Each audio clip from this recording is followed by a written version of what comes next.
If you're thinking, should I start a new business or not, start it. It's one of the most expensive, luxurious streets with the most famous jewelry and watch companies. But many of these brands die quite quickly. Why is that? And why did Natkina succeed? The secret of adoring my work was that I went through each phase of the company. To walk on this bridge one day and see Natkina fully illuminated on the building.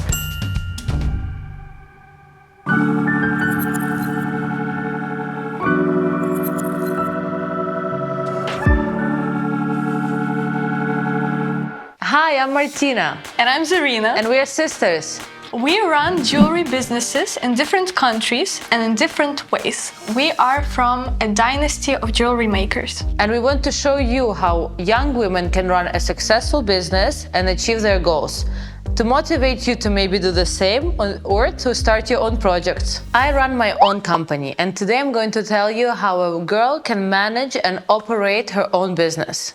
I'm working in a family company named ZARINA. It's named after me. The company is 24 years old. I'm 24 and a half. I'm half years older. ZARINA is a Ukrainian jewelry house. We have over 40 stores, and we also develop a franchise line. My mom is the founder, and right now... Our mom is the founder, not mom. And right now, I'm a creative director of the firm. And I run my own business, so I can only report to myself. And today we're going to tell you the differences, the pros and the cons of both options. Right now we're going to show you around the Rue de Rome street. It's one of the most expensive, luxurious streets with the most famous jewelry and watch companies. And one day it was my dream to have a store on this street, but I thought it was completely impossible. And now Natkina is actually based on the Rue du Rhône in a department store, which we're going to show you right now. My company is not named after me because I'm the humble one of the family. The company is called Natkina. Actually, there's a funny story because our mom registered it eventually in Switzerland, and it was also called ZARINA. And that's when we had our moment of glory that Zara sued us for the name. So my mom decided not to compare forces with Zara, obviously. And so she renamed it Natkina. Nat for her first name, Natalia. Kina for our last name, Netovkina. And now I run this business from Geneva, our office where we are right now.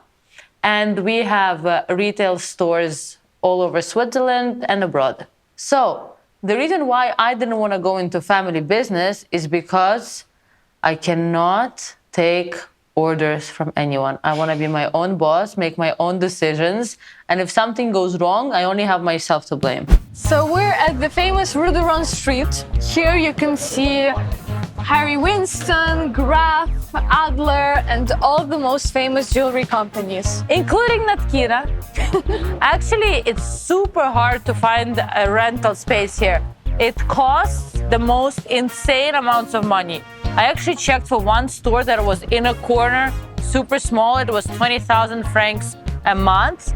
So these stores would be around 100,000 francs a month. Minimum. But even if you have the money, you cannot just simply rent it. You need to buy the right to rent the store from the previous owner. And that could cost millions. There is no fixed amount. My mom actually once wanted to start renting a chocolate store close by. The chocolate store was around 20 square meters. They wanted 5 million Swiss franc, but you don't pay for anything. You're just buying the right to rent it. So it's not like you're investing into refurbishment or anything. It just gives you a permission. So there are two rumors. Guess which of them is true? One famous brand closed because of the money laundering scandal, and another one is that same company sued us. The same company sued us, and they actually then had to close because they had a scandal for money laundering. We're not calling any names. Not calling any names. But okay. Our businesses and brands are completely different. ZARINA is a big retail chain where you can find everything, regardless if you're a young girl, if it's your first jewelry, or if you want to invest into big investment pieces. Natkina is very young and dynamic. We adapt very quickly to the trends. We're very crazy sometimes. We're very flexible. And yeah, quite young and cool compared to you. Anyway, Natkina is actually located right here in this department store called Globus. We will show you the location. If you walk in, it's just on the right. And it is actually such a huge achievement for us because this department store doesn't just give the right to rent to anyone. My first contract was only 2 weeks. If you do not perform in the first 2 weeks, they end your contract. After that, they gave me a contract for a month. After that, it was 3 months. Then it was 6 months. And now we are finally on a permanent contract. And no joke, Natkina is a #1 jewelry brand in terms of sales in the whole of the department store in Geneva. There is a common myth that jewelry business is an easy one, and all girls want to start their own brand, either jewelry or clothes or swimwear. But many of these brands die quite quickly. Why is that, and why did Natkina succeed? When I first took over the business, we were making nice, pretty jewelry just like everyone else. And the problem was that we were not providing the market with anything unique. Every single business has to be unique and it has to solve a problem, which is quite hard to solve a problem with jewelry. So what I decided to do is to actually identify what could be a problem. So what I realized is that our values, the values of our generation have changed. We do not want to invest into one diamond ring or invest all of our savings into gold jewelry. We want to travel, we want to educate ourselves, we want to buy iPhones, not earrings. So there was a need for jewelry that looks expensive, but it's not expensive. That's what we do at Natkina. We created diamond imitation jewelry in silver instead of gold and using synthetic stones instead of real diamonds. That way, we managed to create jewelry which is very high quality, which is long-lasting, but it doesn't cost much. So my advice #1 would be, no matter what kind of brand or company you want to start, even if it's a swimwear brand or a shoe company, it needs to solve some kind of problem. It needs to create something new for the customer that doesn't exist on the market yet. And also, do not be afraid to make mistakes. My second big failed project was a concept store. So I decided to put many things together: clothes, shoes, bags, jewelry. And I thought that if you open a store with so much choice, people will love it, come shop there, because you can find literally everything. But I wasn't really adding anything to the market. I wasn't solving any problem. So my store was totally just a mix. It was like a Chinese soup. There was everything and clearly not much. And I also did it with 2 friends. So we were 3 best friends. And after that, we didn't speak for a year. We fought so much. So that's also one big advice from me is no matter how good of a friendship you have and you think that your girlfriend and you are going to be besties forever and you understand each other so well, do not start any businesses with friends because you're going to fight and you're going to hate each other and the business is going to go down to nothing. So better save your friendship and start the business. You can start a business with other people, but make sure you're not friends with them so that you can keep your relationship completely professional. Right now we're at Globus in Geneva at the Natkina stand, and thanks God we have a lot of customers, that's why we can't really show around. When you want to start a business in Switzerland, you must remember that Switzerland has the highest average salary in the world. So the minimum salary for any employee is going to start at 4,000 Swiss francs, plus tax, plus insurance, plus holidays. So really make sure that you know exactly what your salary base is going to be. Yeah, this is why in Switzerland there are actually a lot of people who prefer not to start their own thing, but to work at some firm, because you don't risk anything and you are very secure financially. When you work in a family, you don't have a choice like that. Yeah. But I would say that if you're interested and if you want to work with your family, which is fine, you know, you don't die from it, you just have to set the ground rules in a way that, like, when things get hard, when you have challenges, you have the ground rules or something that you agreed on at the beginning, maybe make a contract even, so that you don't mix your personal relationships with your professional relationships. Because me, personally, I can't separate my mom as a boss from my mom as a mom, but we have the ground rules. We have all my professional tasks written down. So when she's not happy with me as a daughter, she can't fire me as a professional, because I can, like, do the work and, like, I have a checklist of things I have to do.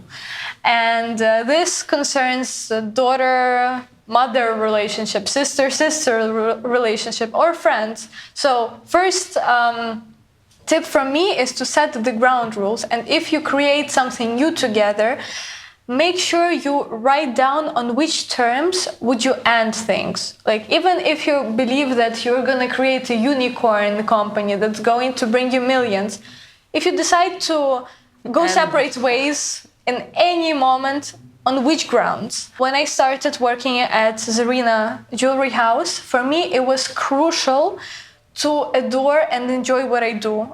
I told my mom that even though the company is named after me, if I won't feel the fire inside from working there, I won't be able to continue working. I'm that kind of a person, like, if I don't adore what I do, I don't think I'm gonna be successful at it. And the secret of adoring my work was that I went through each phase of the company. I was a sales girl, I was a social media manager, I was a producer, a project manager. So don't be afraid to start from the bottom, because you can understand what you get inspired by only by practice, not only by theory.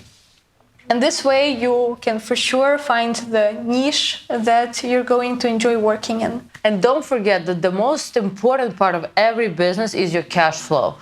Me especially, I hate accounting and finance. There's nothing in this world I hate more.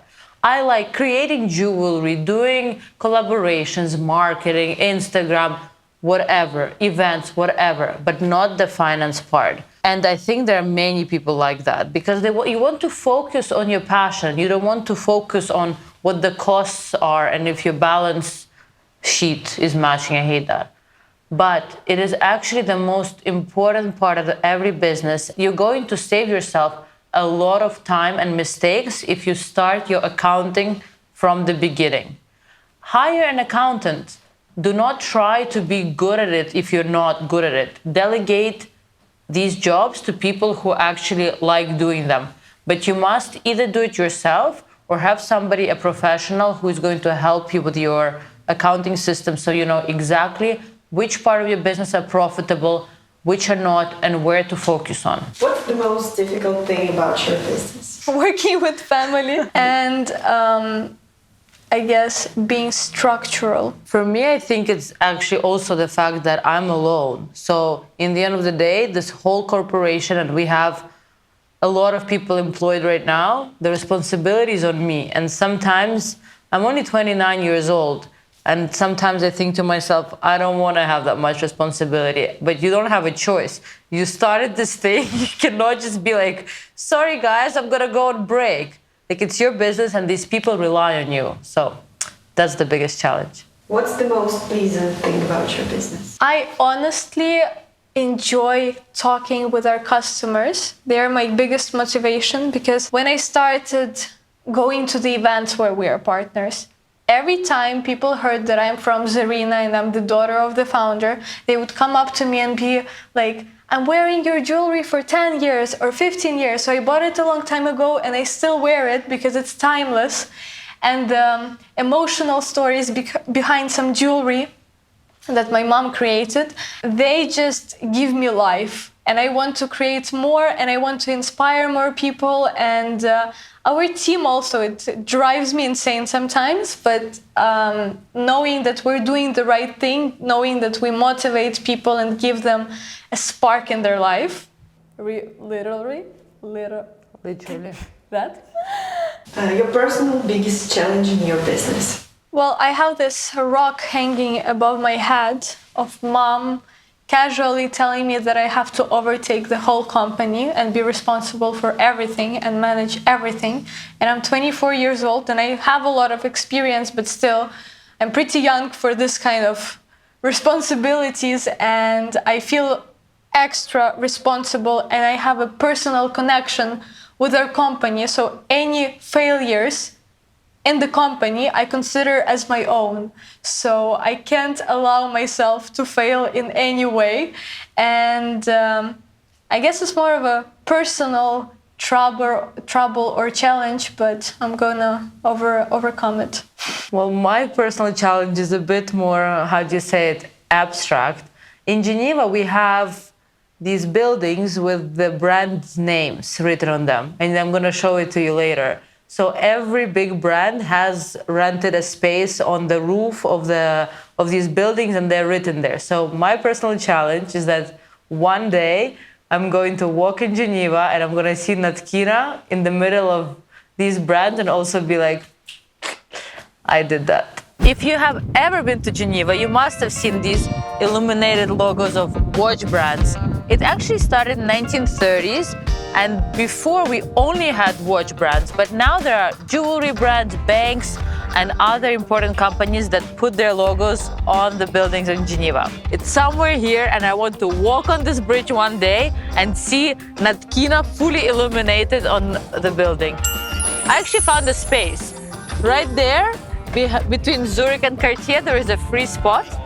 And I swear to God, it's made for Natkina. Or maybe instead of one of the brands, I don't know. Your biggest success in your business? I think my biggest success was overcoming this feeling of failure and of being scared to try again. And I think once you stop thinking about what other people think, oh, they know I actually did that and I failed, you free yourself, and you're just so much more flexible, and you have more energy and just, how do you say it, freedom of thought to try again. I would agree to that. For me, I was extra scared to go to the office when I just started, because it's one thing when you just come to the office, say hi to mom, eat a bit of a candies, like take some cash and like go around the city. And another thing, when you start working there, you become a part of a team and you have to make your own decisions, have responsibilities, create something of your own.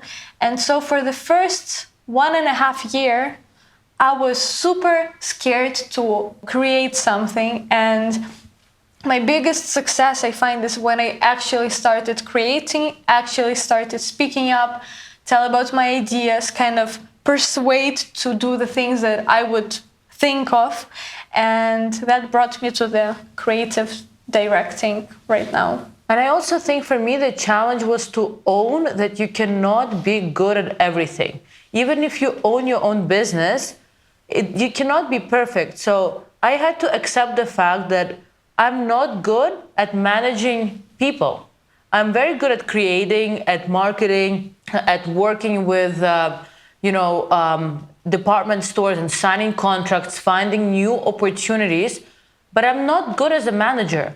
And it's okay. There are people who are good at it. You just need to find them, hire them, and they will be bringing to your company much more value instead of you focusing on the thing that you're not good at and trying to work through it and to get better. So another thing I would suggest you do is focus on what you're good at and build that up. If you're not good at something, give up on trying to improve it if it's not crucial, and just find team members who are good at them and delegate that job. So let us know, do you own a business or are you planning on starting one? What are your challenges? Tell us more about you in the comments below. Follow our Instagram, subscribe to our channel, and let's keep in touch. We'd love to actually get some more feedback about other types of businesses. I really think you can learn from each other.